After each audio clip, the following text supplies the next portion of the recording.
Hi everyone.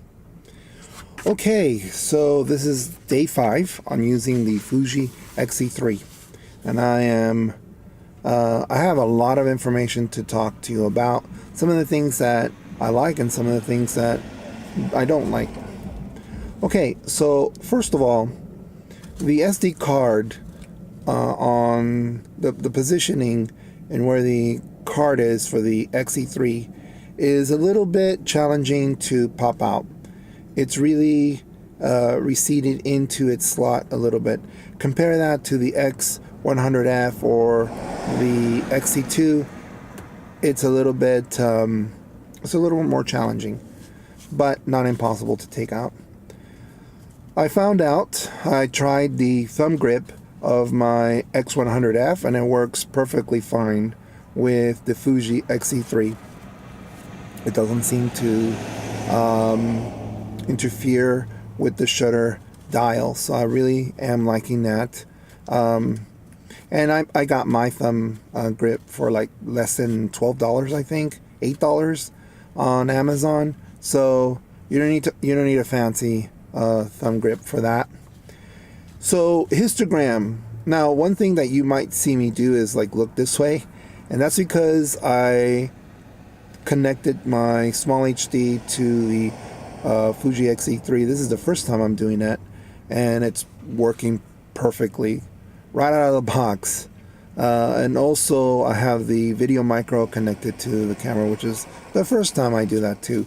So things are working perfectly, just like the X100F or the X-E2. Those worked perfectly as well with the small HD and the video micro. Okay, I noticed that when I was filming, when I had automatic shutter speed and automatic aperture and automatic ISO, when I was filming that way, I was able to adjust the exposure compensation. So if it's a little dark, I can make it lighter. If it's too light, I can make it dark. But if I use the switch in the back, fully automatic, the exposure compensation doesn't do anything. Also, when I'm in shutter priority or time priority, which is the same thing, aperture priority, shutter priority, when I'm in that mode, and of course, and if ISO is on auto, then the exposure compensation works as well there.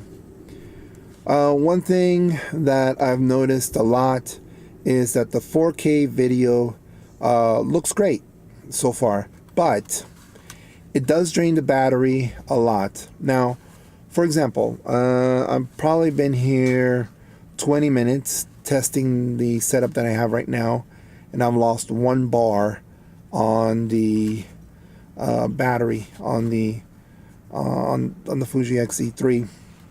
It looks like when you do video on this camera, it does take up a lot of power. And like I said, I've been only here 20 minutes and I already lost a bar. And when I used 4K without the small HD, without the video micro, it for a 10-minute span, fresh battery, I lost a bar. So it does take a lot of energy. Definitely going to be doing very long videos like this. You're definitely going to need some more. You're going to need more than 1 battery. The green light. So when you charge the Fuji X-E3 or most of the cameras that I've worked with, I don't know about the X-T10, but I know the X-T1, X-T2, X100F. When you plug it into USB, there's a green light. And what happens is that when you're standing over the camera and you're just looking at the top of the camera, you can see the green light. And when the green light's gone, you know it's charged. Well, unfortunately, this camera has a little bump for your thumb, or to put your thumb adjacent to it. And then there's the quick button. Well, if you're looking at the camera from above, the green light doesn't show. Is that a big deal? No, it's just something that I noticed because a couple of times I'm trying to arrange my bag. I look at the camera, but I'm above, I'm looking at it from the top, and I can't tell if it's charged or not, so I have to like turn it over. It's like, okay, it's ready or not. I think I mentioned this before, but I'm going to say it again. The ports are on the left side of the camera, the HDMI, the audio, and so forth.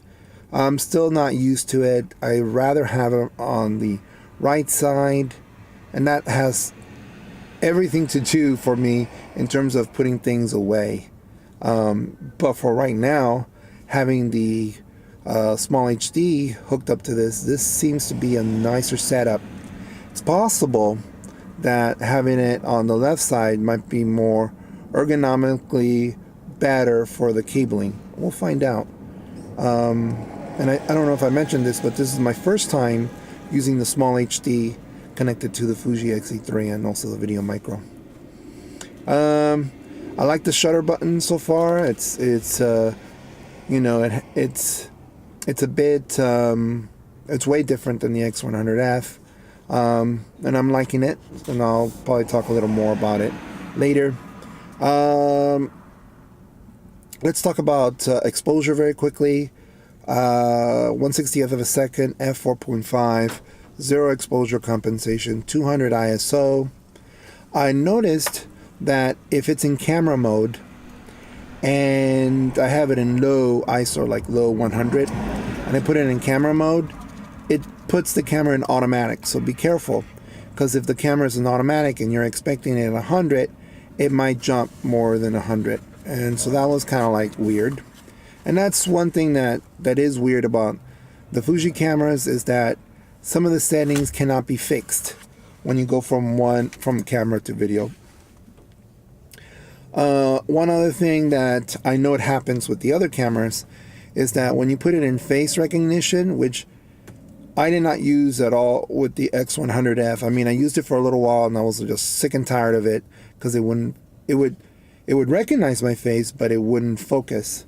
And as we know, the Fuji X-E3 has a new focus algorithm. Now, on the still side, I don't know if that's also available on the video side, but it looks like it's affecting the video side pretty well. And I think it has a 30% more focusing ability compared to something like the X-T2 or something.